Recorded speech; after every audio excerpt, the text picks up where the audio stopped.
Aquest cap de setmana estrenem aquí a Barcelona Rauxa, que és una peça que ja vam estrenar a França el novembre del 2009 i és una peça en què és un diàleg entre el so, el cos i les llums, i el punt de partida és el picar, que és aquest gest arrel, gest motor que em segueix des de fa molts anys, i a partir d'aquí és com aquest gest conté memòria, conté conceptes, conté contextos, i com a partir del picar obrim noves dimensions físiques i temporals. Així que és una peça atmosfèrica, immersiva i sensorial.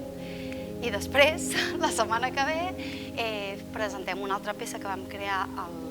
juny 2019, que vam ja presentar a l'Hiroshima, al Festival La Quinzena,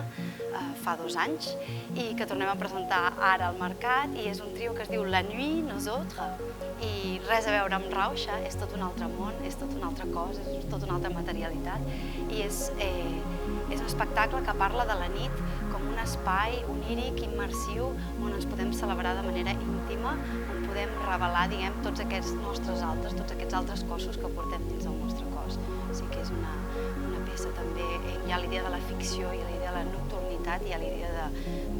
de tots aquests fantasmes que estan en el nostre cos.